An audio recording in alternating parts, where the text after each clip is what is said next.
આગળ આપણે છે ઉદાહરણ નંબર 1.8 છે. ઓકે, તમે જોઈ શકો છો આ રીતનું વિદ્યુત ક્ષેત્ર આવ્યું છે. ધન વિદ્યુત ભાર નીચે છે, માઇનસ ક્યાં છે? ઉપર છે. વિદ્યુત ક્ષેત્ર કેવું થાય? +2 માઇનસ એટલે ઉપર તરફ. આ વિદ્યુત ક્ષેત્રનું મૂલ્ય આવ્યું છે 2 × 10⁴ ન્યૂટન પર કુલમ. હવે એવું કહે છે અહીંથી ઇલેક્ટ્રોનને પડતો મૂકવામાં આવે છે. ઇલેક્ટ્રોન ક્યાં જશે? નીચે આવશે. તો ઇલેક્ટ્રોનને 1.5 સેન્ટીમીટર અંતર કાપવા માટે લાગતો સમય આપણે શોધવાનો, TE. પછી ગયું. સેકન્ડ ટાઈમ આ વિદ્યુત ક્ષેત્રને ઉલટું કરી નાખવાનું, વેલ્યુ કેવી રહે? સેમ જ રહે. એટલે પ્લસ ઉપર માઇનસ નીચે. અને પછી ઉપરથી પ્રોટોનને પડતો મૂકવાનો. કોને મૂકવાનો? પ્રોટોનને. પ્રોટોનને પડતો મૂકશો એટલે પ્રોટોન પણ કેટલું અંતર કાપશે? 1.5. તો પ્રોટોનને પણ 1.5 સેન્ટીમીટર અંતર કાપવા માટે કેટલો સમય લાગે એ પણ આપણે શોધવાનું છે. અહીં આપેલું છે પ્રોટોનને ઇલેક્ટ્રોનનો વિદ્યુતભાર સરખો, એટલે તમે એના માટે E લખો તો ચાલે. 1.6 × 10⁻⁹ કુલમ. ઇલેક્ટ્રોનનું દળ છે 9.1 × 10⁻31 kg અને પ્રોટોનનું દળ આપણને ખબર છે 1.67 × 10⁻27 kg થાય. ઓકે, જોઈ લેજો એકવાર ધ્યાનથી. આપણે પહેલાં ટી શોધવાનું એટલે એક સૂત્ર બનાવવું પડશે. તો સામાન્ય સૂત્ર 11માં તમે ભણ્યા છો એ પ્રમાણે D = V0T + 1/2 શું થાય? ET².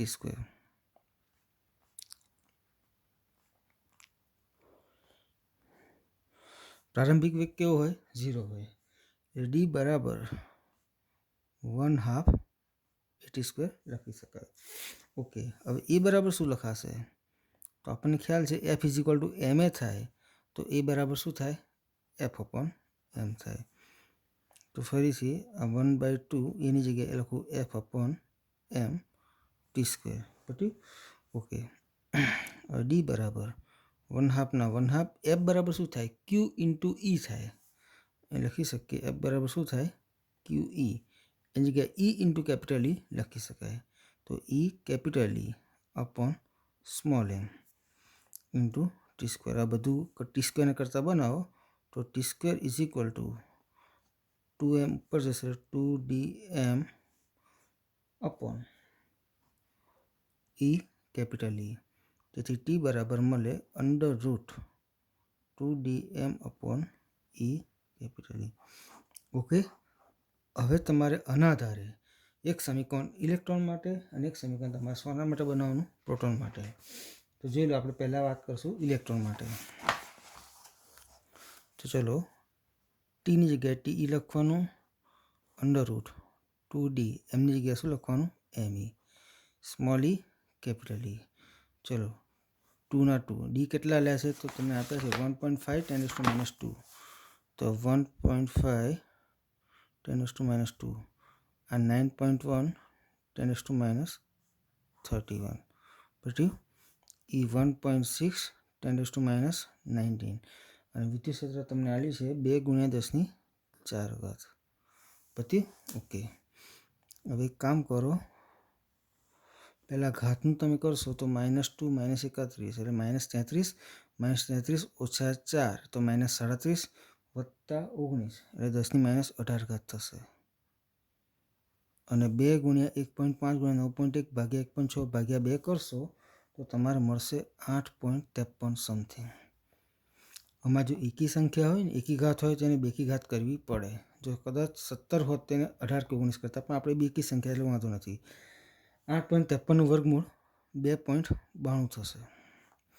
ઓકે, અને 10⁻18નું 10⁻9 થઈ જશે.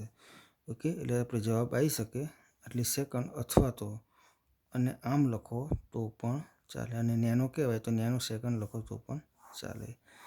જેમ લખો એમ કશો વાંધો નથી. Okay, ready. આમાં જ બતાવવાનું એવું ના હોય, તમે આ બતાવો તો પણ ચાલી શકે. હવે આપણે વાત કરીશું પ્રોટોનની. તો પ્રોટોન માટે TP = 2D MP/E capital E. જોઈ લેજો. 2 આ 1.5 × 10⁻². પ્રોટોનની દળ કેટલું છે? તો 1.67 આપણે લખ્યું છે × 10⁻27. તમને રકમમાં જે આલ્યું હોય, લગભગ 1.7 આલ્યું તો 1.7 લખવાનું. 1.6 10⁻19 આ થશે 2 × 10⁻4 હવે એનું કેલ્ક્યુલેશન કરશો ઘાતનું તો -2 - 27 એટલે -29 4 ઉપર છે તો -4 -29 -4 -33 -33 +19 -19 કરશો એ તમારે 14 આવશે 10⁻14 પછી 2 × 1.5 × 1.67 ભાગ્યા 1.6 ભાગ્યા 2 કરશો તો તમારે થશે 1.56 થશે અને 1.56નું તમે વર્ગમૂળ કાઢશો એટલે અંદાજે લગભગ તમારે 1.24ની આસપાસ થશે 1.56 છે એનું જોઈ લીધું ચેક કરી લેજો 1.24 જેવું થશે 1.24 × 10⁻, શું થશે 7 સેકન્ડ. તો આ તમારે આવી ગયો પ્રોટોનનો 1.5 સેન્ટીમીટર અંતર કાપતા લગતો સમય. આ કોનો સમય? ઇલેક્ટ્રોન માટે. Okay, ready. તો આ થયું આપણે ઉદાહરણ નંબર 1.8. હવે આપણે જોઈશું ઉદાહરણ નંબર 1.9. અહીં આપણી પાસે છે ઉદાહરણ નંબર 1.9. ઘણું મહત્વનું ઉદાહરણ છે. એકવાર ધ્યાનથી જોજો, 110% ખબર પડશે. તમને બે વિદ્યુતભાર આપ્યા છે, +10⁻8 કુલમ અને બીજો છે -10⁻8 કુલમ છે. એટલે એક પ્લસ છે અને એક શું છે? માઇનસ છે. બંનેની વેલ્યુ સેમ છે. આ બે વિદ્યુતભારને સમબાજુ ત્રિકોણમાં અહીં અને અહીં રાખ્યા છે. અહીં લખ્યું છે +10⁻8 કુલમ, -10⁻8 કુલમ. તો આ બે વિદ્યુતભારને કારણે તમારે સેન્ટર ઉપર એ બિંદુએ શોધવાનું છે વિદ્યુત ક્ષેત્ર બંનેના કારણે. પછી બી બિંદુ જે આનાથી કેટલા અંતરે છે? 0.05 મીટર અંતરે આવેલું આ બી બિંદુ છે. એ બી બિંદુએ બંનેને કારણે વિદ્યુત ક્ષેત્ર શોધવાનું અને પછી આ બંનેને કારણે સી બિંદુ વિદ્યુત ક્ષેત્ર શોધવાનું. ટૂંકમાં તમારે ઈ એ, ઈ બી અને ઈસી તમારે શોધવાના છે. ઓકે, એકવાર આપણે સૌપ્રથમ અહીં જોઈ લઈશું. ઓકે, જોજો એકવાર શાંતિથી. આપણને ખબર છે પ્લસનું બહાર તરફ, માઇનસનું એના તરફ. તો હું એમ કહું છું આ પહેલા વિદ્યુતભાર વડે એ પાસે વિદ્યુત ક્ષેત્ર કેવું હોય તો આ પ્લસ છે ને એટલે પ્લસનું બહાર તરફ, એટલે એ પાસે વિદ્યુત ક્ષેત્ર આ બાજુ હશે બહાર તરફ, આ E1 એ પટી ગયું. આ બે જે ઋણ વિદ્યુતભાર છે એના વડે એ પાસે કેવું હશે તો માઇનસની નિશાની કેવી આવે? વિદ્યુત ક્ષેત્રની દિશા એના તરફ આવે, તો એનું વિદ્યુત ક્ષેત્ર પણ આ દિશામાં હશે. એને આપણે શું કહીશું? E2A. હવે સ્વાભાવિક વસ્તુ છે. તો પહેલો જે મુદ્દો છે તમારો એ શોધવા માટે, એમાં 1 થી એનું અંતર આનાથી અડધું થયું ને એટલે 0.05 થશે. હવે 2 થી એનું અંતર તો એ પણ 110% 0.05 થશે. એટલે તમે R1 લખો તો 0.05 મીટર અને R2 લખો તો પણ 0.05 મીટર લખી શકાશે. ઓકે, આપણે પહેલાં એની ગણતરી કરીએ તો લખાશે EA બરાબર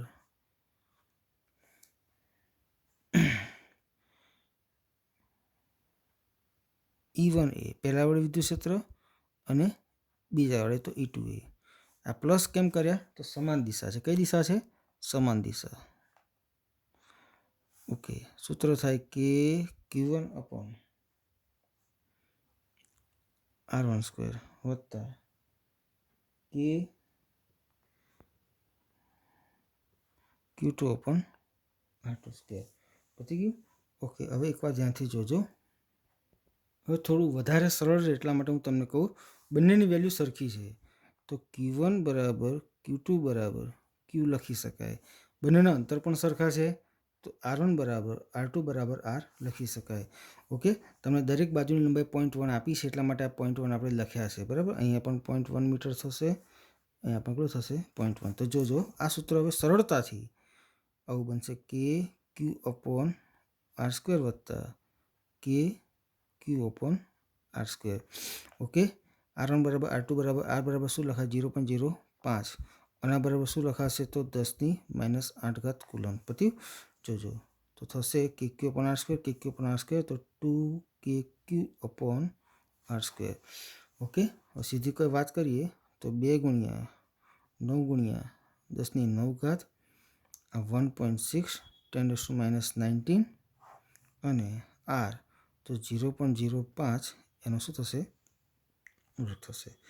ઓકે, આનું તમે ટોટલી કેલ્ક્યુલેશન મારશો બધું થઈને અને 10⁻³ સેટ કરશો એટલે 110% તમારે જવાબ આ રીતે આવી જશે કે 9 એટલે છે તમારે કે આ આપણે Q ખોટો લખી નાખ્યો છે. Q 1.6 નથી, સોરી, 10⁻ 8 છે. ઓકે, અને ટોટલની કેલ્ક્યુલેશન મારશો તો તમારે બધું થઈને જવાબ તમારે આવી જશે લગભગ બધું ટોટલ કેલ્ક્યુલેશન 9 - 8 એટલે લગભગ આવું થશે તમારે સમથિંગ થઈને 72 × 10³ ન્યૂટન પર શું થશે તો આ શું આવી ગયું એ પાસે વિદ્યુત શું કર્યું છે મેં કે Q1 R12 વત્તા કે Q2 R22. હવે Q1 Q2 તો સરખા જ છે એટલે Q લખી શકાય. R1 R2 પણ અહીંયા આ મુદ્દામાં સેમ છે તો એના બરાબર બી આપણે R લખી શકીએ તો 2kq/r² થઈ જાય તો સીધી ગણતરી કરો તો જવાબ તમારે આવી જશે. ઓકે, તો આ થઈ ગયું આપણે એ પાસે વિદ્યુત ક્ષેત્ર. ઓકે, હવે આપણે શોધવું છે બી પાસે વિદ્યુત ક્ષેત્ર. અને ધ્યાનથી જોજો, હવે એક વખત અહીં જોજો ખાસ ધ્યાનથી જોજો આ બાજુ બી પાસે તો આ પ્લસ છે ને તો આના વડે અહીં વિદ્યુત ક્ષેત્ર કોના વડે 1 વડે બી પાસે વિદ્યુત ક્ષેત્ર બહાર તરફ પ્લસ એટલે બહાર તરફ આમ આવશે આમ લખાશે E1 બી લખાશે. હવે આ 2 વડે અહીંયા વિદ્યુત ક્ષેત્ર તો 2 એટલે માઇનસ છે આ તો એના તરફ હોય એટલે એ વિદ્યુત ક્ષેત્ર ક્યાં આવશે આ તરફ આવશે એટલે 110% અહીં સરવાળો નહીં થાય પણ આ વિરુદ્ધ દિશા એટલે શું થશે બાદબાકી. એટલે આપણે સીધું લખી શકીએ આવી રીતે કે EB બરાબર E1B ઓછા E2B. દિશા કેવી છે પરસ્પર વિરુદ્ધ દિશા.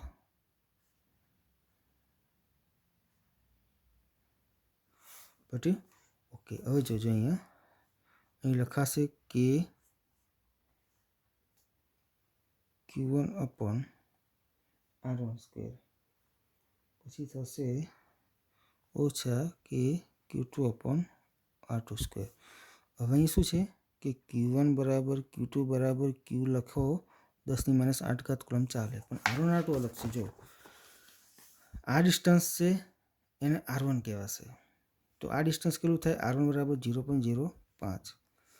પણ અહીંથી આ ડિસ્ટન્સ એટલે કેટલું ડિસ્ટન્સ થાય તો 0.05 વત્તા 0.1 એટલે આ ડિસ્ટન્સ કેટલું થાય તો 0.05 વત્તા 0.1 એટલે 0.15 મીટર થાય. એટલે R1 0.05 અને R2 0.15 થશે. એ થોડું અલગ પડશે તો અહીં લખું છું R1 0.05 મીટર અને R2 0.05 વત્તા 0.1 એટલે 0.15 મીટર. ઓકે, હવે સૂત્ર થોડુંક બરાબર બતાવી દઉં તો KQ/R12 KQ/R22. Okay, KQ common કાઢીએ 1/R12 1/R22. 9 × 10⁻9 10⁻8 1/0.05² ઓછા 1/0.15². ઓકે, આ 9 ઓછા 8 એટલે કેટલા થશે 10⁻1 થશે. આનું તમારે સાદુરૂપ આપવાનું છે, સમજજો એકવાર શાંતિથી. સાદુરૂપમાં તમારે કેવું થશે તો 1/0.05 કરશો તો તમારે 400 થશે અને 1/0.15 કરશો તો તમારે 44.44 થશે. એટલે આ 9 × 10 આનું સાદુરૂપ આવશો તો 355.56 થશે અને તમારો જવાબ છે એ જવાબ તમારો આવશે આના ગુણ્યા આ બધું કરી નાખશો તો લગભગ સમથિંગ તમારો જવાબ આવી જશે 32,000 જેટલો આવશે. 9 × 10 355.56 જવાબ ત્યાં 3200 જેવો આવે. જેને લખવું હોય તો 32 × 10⁻³ ન્યૂટન પર કુલમ લખી શકાય. તો આ તમારે શું આવી ગયું છે એ બી આવી ગયું. સમજી લેજો એકવાર. હવે એ બિંદુ પાસે શું હતું આના વડે આ દિશા આના વડે આ દિશા તો આ same direction.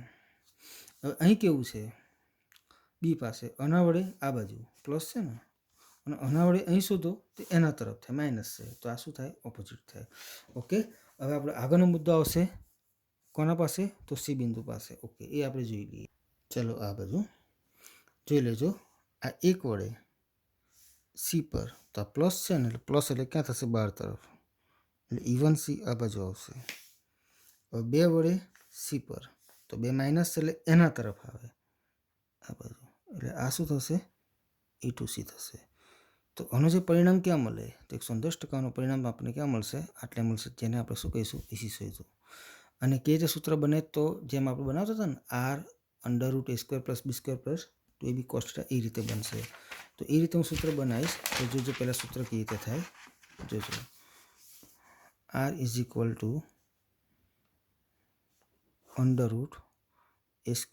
+ B² + 2AB cos θ મુજબ. તો આને લખાય EC A એટલે એક E1C છે ને E2C છે ને, તો E1C² + E2C² + 2 E1C E2C cos θ કેટલો લખાય? તો આ ખૂણો કહેવાય થીટા. તો બોલો આ કેટલો છે? 60. તો આ કેટલો રહેવાનો? 120. એટલે શું લખાશે? cos 120. જોઈ લેજો. હવે આને આપણે આગળ વધારવું છે તો આપણે E1C અને E2C શોધવા પડે. તો જોજો એકવાર, 1 થી C નું અંતર સરખું, 2 થી C નું અંતર સરખું, અને વિદ્યુતભારની વેલ્યુ સરખી, અને વિદ્યુતભારની વેલ્યુ પણ કેવી છે? સરખી. એટલે તમે આવું લખી શકો સિમ્પલ કે E1C = E2C = KQ/R², જ્યાં Q = 10⁻8 અને R બરાબર શું થાય? 0.1 છે. ઓકે, જોજો. તો આ 9 × 10⁹ 10⁻8 અને 0.1 છે એનો વર્ગ થશે. અને ટોટલ કેલ્ક્યુલેશન મારશો તો લગભગ તમારે આવશે 900 × 10⁻1. એટલે તમારે થશે 9 × 10⁻³ Nm/કુલમ. ટૂંકમાં E1C અને E2C આ બંને માટે આટલું લખી શકાય. Okay, ready. હવે તમે એ રજૂઆત કરી શકો. જોજો વેલ્યુ મૂકું છું. 9 × 10⁻³ એનો વર્ગ, 9 × 10⁻³ એનો વર્ગ. જોજો +2 9 × 10⁻³ 9 × 10⁻³ cos 120 એટલે -1/2 થાય. પટ્યું? જોજો હજુ સાદુરૂપ આલો તો જોવાનું એકવાર સાદુરૂપ. 9 નો વર્ગ 81 × 10⁶, ફરીથી 81 × 10⁶. આ બબે ઉડી ગયા, પ્લસ માઇનસ માઇનસ થયા. 9 × 9 = 81 ગુણ્યા 10 કેટલી થશે? 6 થશે. ઓકે, ટોટલ કેલ્ક્યુલેશન કરશો તો આ બે ઉડી જાય. તો 81 ગુણ્યા 10⁶, તો આ 9 થશે, આ 10⁻³ Nm/કુલમ. ઓકે, બહુ સિમ્પલ એક્ઝામ્પલ છે, 110% ફાવે એવો છે. રેડી? ઓકે, ફરીથી એકવાર બતાવી દઉં, તમને વધારે પડતો ખ્યાલ આવી શકે. ઓકે, જોજો એકવાર શાંતિ છે. આ બે વડે અહીંયા, તો આના વડે 12, આના વડે એના તરફ સેમ ડાયરેક્શન. અહીં જોયું તો આના વડે 12, આના વડે અંદર ઓપોઝિટ ડાયરેક્શન. આ પ્લસ કર્યા, બરાબર, અને આ બાજુ શું કર્યા? આ માઇનસ કર્યા. ઓકે, અહીં કેવું હતું કે સેન્ટર પર હતું, આના વડે અંતર કેવું થાય? સરખું થાય. એ 0.05 મીટર મળી ગયું. એટલે તમે આ રીતે સીધી ગણતરી કરી શકો. હવે બીજી વાત આવે છે અહીંયા, તો આના વડે આમ 12 તરફ, આના વડે કેવું થાય? એના તરફ. ઓકે, તો E1C અને E2C તો વચ્ચે EC મળવાનું પરિણામ તમે આ રીતે શોધી શકો છો. બરાબર, એટલે તમે સૂત્રમાં ડાયરેક્ટ બતાવ્યું. θ 120 આવે. કેમ આવે? તો આ ખૂણો 120નો છે. ઓકે, પટ્યું? હવે સમજો. E1C² ને E2C² + 2 E1C E2C cos 120. તો E1C E2C શોધવા પડે. અહીંથી આ અંતર અને અહીંથી આ અંતર સરખા છે, એટલે બંનેનું વિદ્યુત ક્ષેત્ર સરખું મળે. તો E1C = E2C = KQ/R² લખી શકાય. એનું કેલ્ક્યુલેશન આવે 9 × 10⁻1 એટલે 9 × 10⁻³ થશે. બસ આ વેલ્યુ મૂકો, સીધો શું આવશે? જવાબ આવશે. હવે આના એક એક્ઝામ્પલ 1.8નો અને એક એક્ઝામ્પલ 1.9નો હું તમને ગણવા આપીશ. હવે તો એ તમારે પહેલાં હું તમને સ્ક્રીનશોટ કરીને મોકલું, તે તમે ચોપડામાં લખી નાખવાનું. જે ગણવા આપું એ દાખલો તમારે લગભગ આજ સાંજ અથવા તો કાલે સવાર સુધીમાં તમે દાખલો ગણીને મોકલાવાનો. જો મહેરબાની કરીને એક વસ્તુ વિચાર રાખજો, સ્કૂલ ચાલુ થતાં વાર લાગશે, બરાબર. એટલે જ્યાં સુધી આમ ચાલે એમ આપણે આ રીતે ચલાવવું પડશે, ને આમાં ઇન્ટરેસ્ટ તમારે રાખવો પડશે. તો જ ખ્યાલ આવશે કે આગળ આપણે જઈ રહ્યા છીએ. તો જો ઇન્ટરેસ્ટ રાખ્યા વગર હું આ દાખલો ગણવા આપું, દાખલો જો તમે નહીં ગણો તો નુકસાન મને નથી જવાનું, નુકસાન કોને જશે? તમને જશે. એટલે સમયને થોડોક સાથ આપી અને કામ કરતા રહેજો, બરાબર. મેં જોઉં છું કે ઘણા લોકોએ હજુ મને જવાબ અમુક દાખલાના મોકલ્યા નથી, તો આપણે એ ટીક માર્ક કરી રાખ્યું છે. એટલે ભવિષ્યમાં કોઈ પ્રોબ્લેમ ના થાય આપણે, બરાબર. જો નુકસાન તમને જ હશે, તમારા માટે છે, બરાબર. એટલે મહેરબાની કરીને ના ખબર પડે તો 10 વખત મને ફોન કરીને પૂછો કે સાહેબ આમાં આવું કેમ થાય છે અને આ દાખલો નથી ફાવતો, તો હું કોલ કરીને તમને દાખલો સમજાવી દઈશ. આ વસ્તુ ખાસ ધ્યાન રાખજો. Okay, ready.